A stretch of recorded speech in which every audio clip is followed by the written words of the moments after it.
In this episode, a hot new Polestar, a very special edition Rolls-Royce, and Batman meets the Acura TLX. Welcome to episode 194 of the We Are Auto Show. What's up, Eric? Mr. Michael Rowell, have you heard the news? There was a 3D printed rocket that launched the other day. No. Yeah. Did you 3D print it? I did not. I wish I had. They have a metal 3D printer. And they 3D printed by weight 80% of the rocket, including the tanks, the engines, the fairings, all the bits that you see from the exterior, 3D printed. That reminds me of the father-son duo. I think they were in Colorado that 3D printed a Lamborghini Aventador. Ooh. That ran. Really? Yeah. That's cool. That reminds me. I think that was a couple years ago when 3D printers first hit the scene, and someone was like, I wonder if I could 3D print a car. And they 3D printed an Aventador, and they like put like I don't know, something in it, maybe an LS or something because it's cheap. Right. That's super cool. I know that some companies are trying to 3D printed houses right now, which some people are kind of going overboard, to be honest. Like, we're pretty good at making rockets, and they kind of like overcomplicated this whole thing with 3D printing, in my opinion. But it's the new trend. It's the new fad. That's what they're doing. Sounds like it. Yeah. All right, so let's get into some news. Let's start with a Polestar, the new 2023 Polestar 2 BST Edition 230. What a name. What does that mean? Things. Okay. I don't know what the BST means, but it's a thing. It's a hot version of the Polestar 2. Okay. Which is like a Polestar sedan thing, which is an electric vehicle. Mm-hmm. It shares a lot of the same drivetrain as the other hot version, which was the Polestar 2 BST Edition 270. BST is a contraction for the word beast. Oh my God. Oh my God. I hate this so much. Oh my God. Anything nice I was about to say is just gone. Nope. It's a beast. Tell me about the Polestar Beast. Oh my God. The second iteration.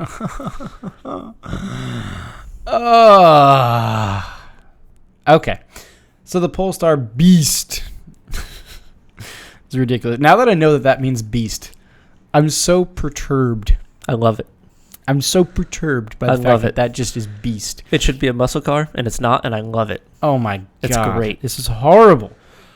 So the Beast 230 has the same drivetrain, essentially, as the Beast Edition 270. Okay. It's limited. Did they have a Polestar 1 Beast? I don't think they did a Polestar 1 Beast. Oh, okay. I think they were only doing Polestar 2 Beasts.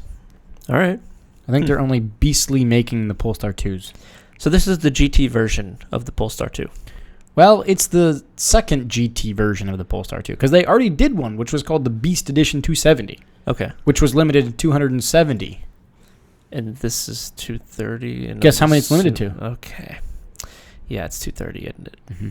Yeah, but apparently what they did was with the 270, they said it was going to be limited to 270, but then they made more of them. Oh? That's what I heard through the grapevine. Yeah, it's got a lot of horsepower, got a lot of torque, but it's an electric vehicle, so that's what we expect. It uses about the same amount of 469 horsepower and 502 pound-feet of torque, which is more than the regular Polestar 2, but the same as the Polestar 2 Beast Edition 270. Okay. Yes. Yes. What's the point here? It's more aggressive. It has more suspension upgrades to make it stiffer and corner better. It's limited, and it's green. Is this supposed to be like a track version? Not track, but hot. Okay. It's like the R version of it. You can't really make track EVs yet. They don't really work yet. They're not proper track stuff yet. No. But yeah, it's interesting. It's supposed to be, you can get it in either space black or this green nebula with a full-length racing stripe. Yeah, I see that in the photos that we're looking at. I'm all about bringing green back. This is not the color green I would have thought they would bring back. What did you think? British Racing Green? Sure, a brighter green. This is a bit of a puke green. It's like a dark olive drab green. Yeah. I like it.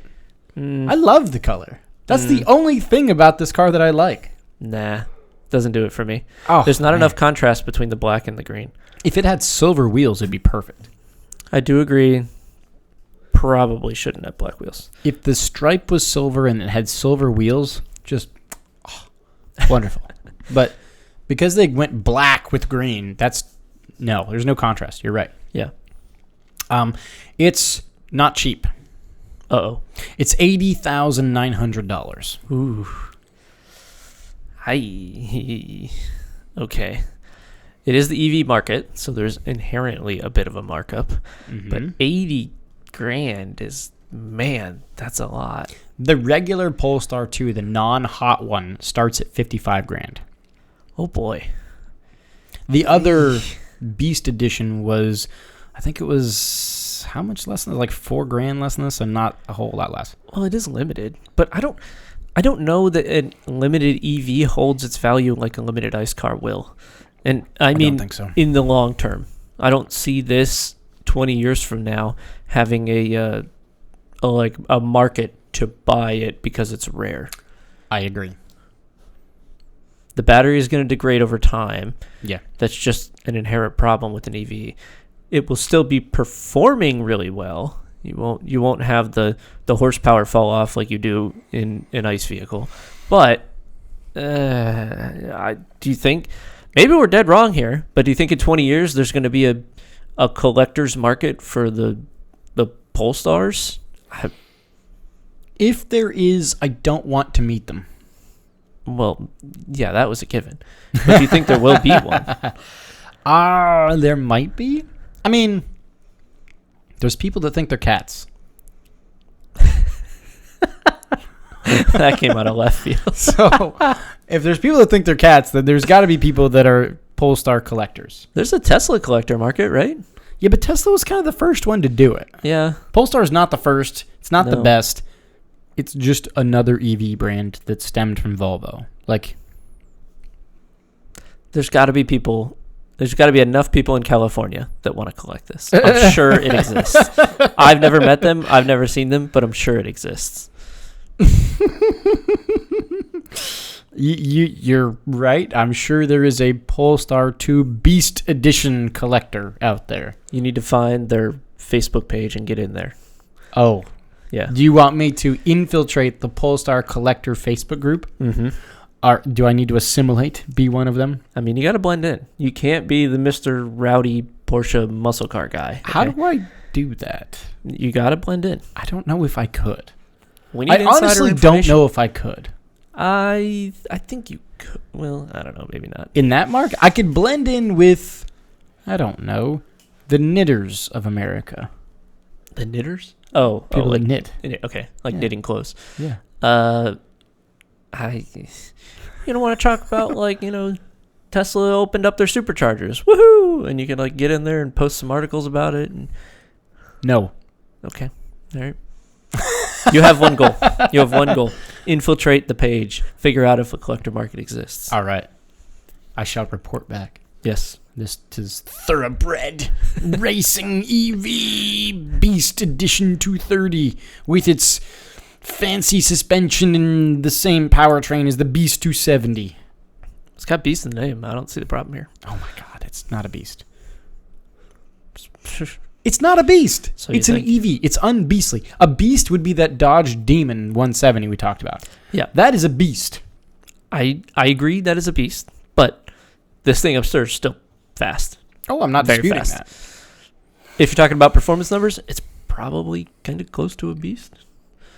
It's good, yeah. Yeah. Don't want one. All right.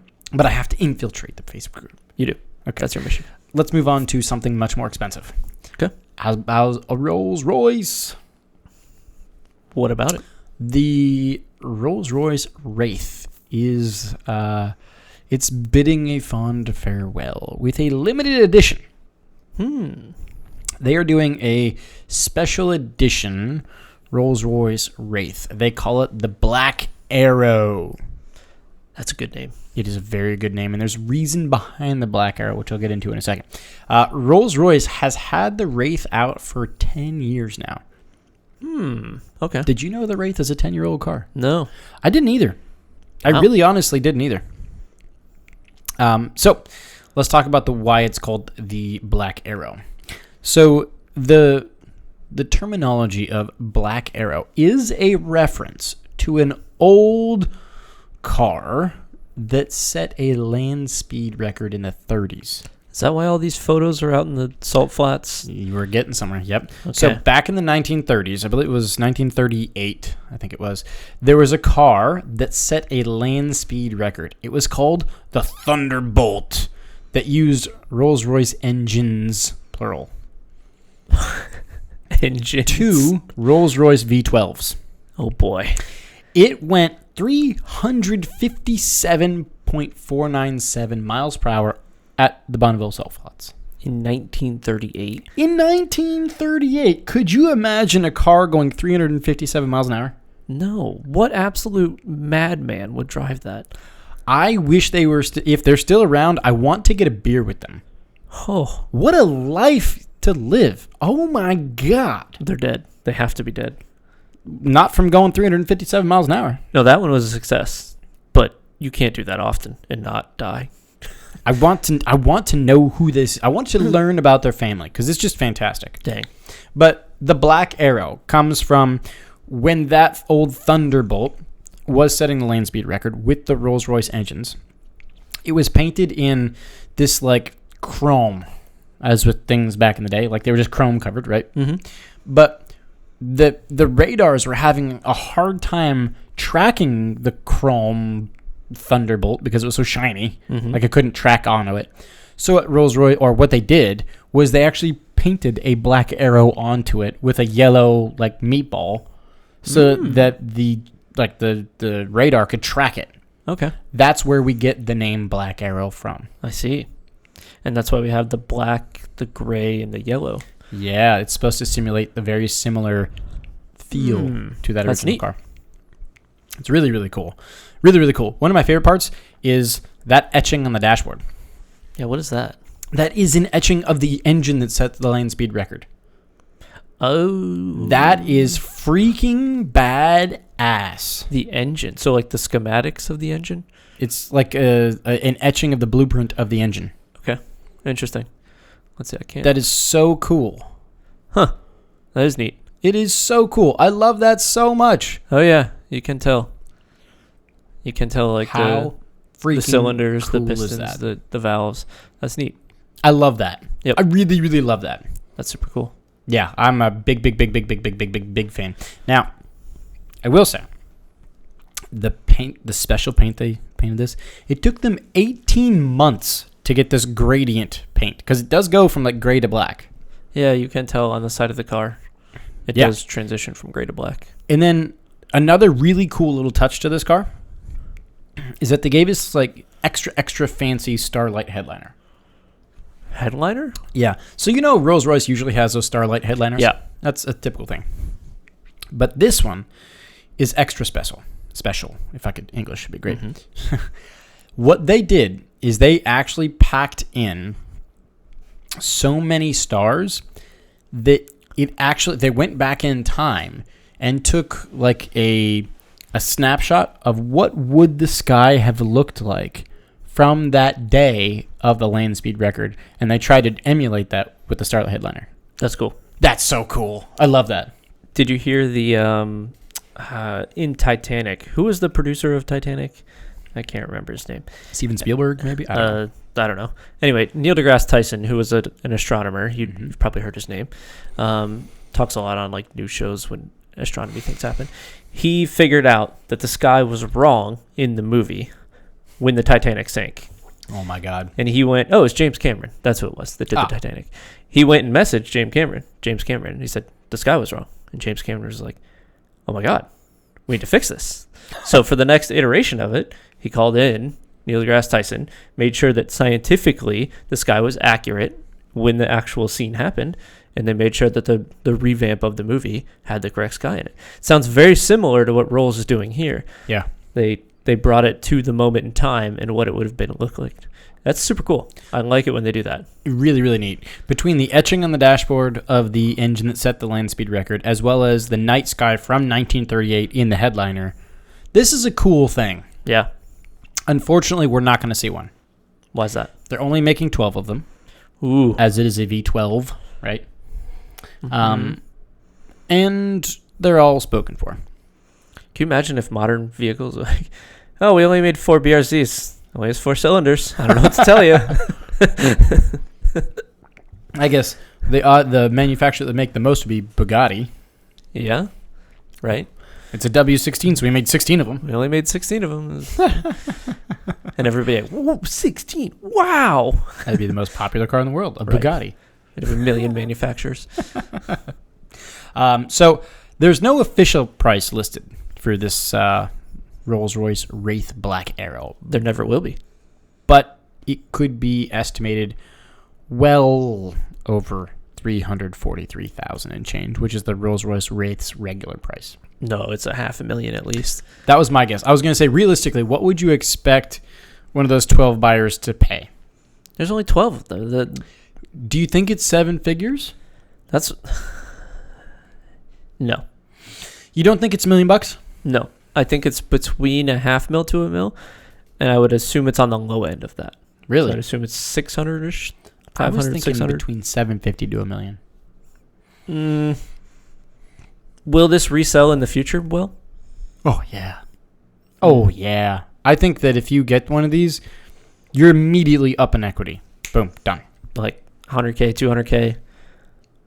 250 to 3 in my opinion. I think this is something that, especially if you buy this and you hold on to it until pretty much all the ICE vehicles are gone. Yeah. Because it's got that heritage going back to the car that held the land speed record from 1938. This is something that's going to be a very good investment. Not financial advice. I could see it being a very good investment. I could understand that. But I love it. I think it's cool. Yeah, that's super I think it's really, really cool. I love the touches they did. The etching of the engine, the Starlight Highliner to emulate the stars from 1938. The color that emulates the chrome with the black for the car. The Thunderbolt, the yellow, that helps to define. Oh, it's just, I love it. I love it. I love it. I do wish we could see one. Unlikely we ever will, but I wish we could see one. Wish it was a little more than 12. 12's a little... That's low. Well, they should have made it 24 because the original car had 2 12-cylinder engines. Good point. Don't think that would have made much of a difference for us seeing it, but still. Big brain moment. Marketing machine over here. Yes. All right, what do we got next? All right, we got an Acura. Okay. Let's talk about Acura. Which one? The TLX Type S PMC edition. That was a mouthful. What does that mean? Every single car we've talked about has been a mouthful. Yeah.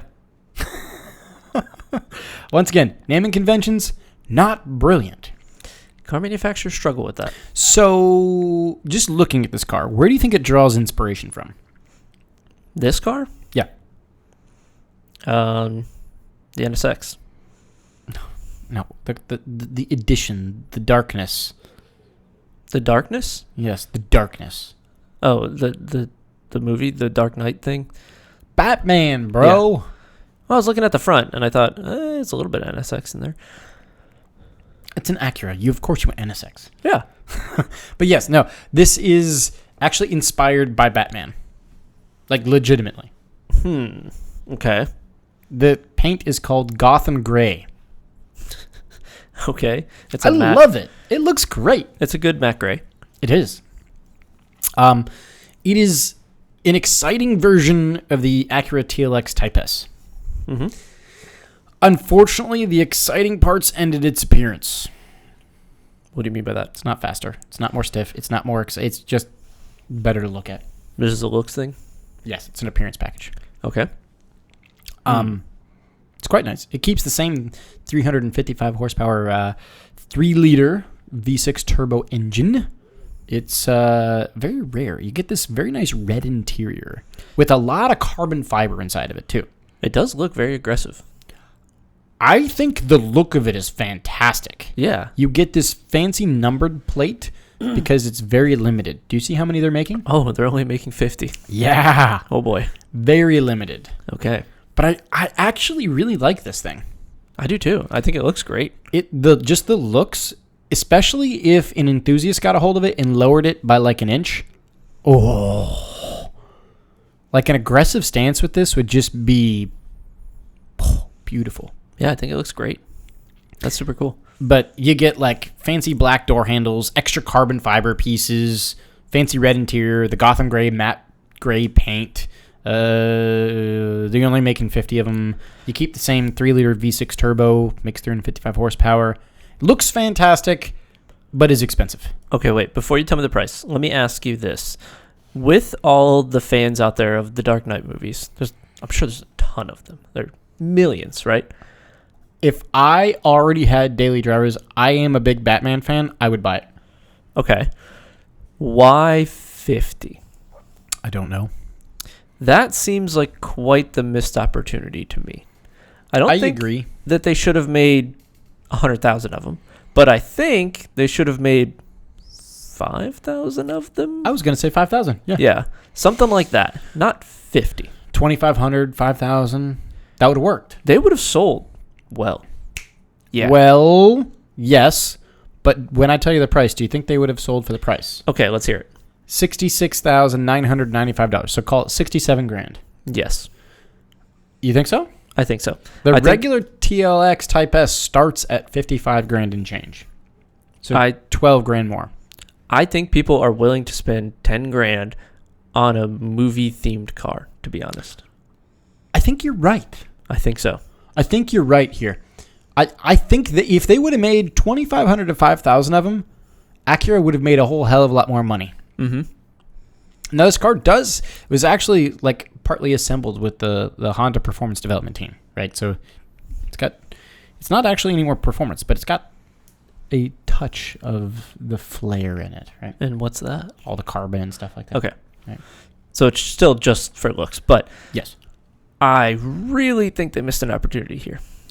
I'm with you on this one, and I hate to agree with you on everything, but yeah, I think if they would have made more, Acura could have bumped that bottom line up quite a bit because it is a great looking car. Mm-hmm. I would argue it's one of the best looking Acuras that is on the market currently. How many dads out there are into movies? A lot of them. Into Batman? A lot of them. And have money to spend on a 4-door powerful-esque sedan that's very practical. Also have a kid that's into Batman too. Right. Because I was like a Batman nerd when I was a kid. Dude, this market is just waiting for this. Yeah. And they said 50? 50? 50? Yeah. Really? Needs more. Okay. I think you could have bumped it up 20 grand and you could have sold. I would. Yeah, that's have sold 500 of them. If you're only going to make 50 of them, make them 75 grand. Yeah. Make them 80 grand. But if they're 66, 67 grand, make 2,500. Make 5,000 of them. I'm sure all of these are already taken. I'm sure. Yeah. But it looks great. It's so aggressive looking. Mm-hmm. It's like the first modern Acura that I'm looking at going, I like that. Yeah. Could you take the current Type S and wrap it in a matte black and got some rims and had this car? You wouldn't have the interior carbon. You wouldn't have all that stuff. But could you just simply wrap your car? With the current prices of wraps now, I don't know, actually. Really? It would be... I think it would be kind of a dead eat there. 12 grand to wrap it in a matte gray? With those wheels? Okay, yeah. Because those are forged wheels. They are. That would... I think like a good wrap job, not just like some bro that can do it in his backyard for $20. A good wrap job now, I think it's like 8 grand. Oh, really? It's not cheap. No, it's not cheap at all, huh? Like, I think if you're getting a good one, you're spending many thousands of dollars. Those wheels are a grand a rim. If maybe a little less, but yeah. Yeah. That's what I'm saying. If you were going to just get a regular Acura TLX, it would be damn close, I think. And when we actually do it that way and we think about it that way, it's a great buy. It kind of is. Kind of is. If we thought about it, just if you had a regular Acura TLX Type S and you said, I want matte gray paint and really nice forged black wheels.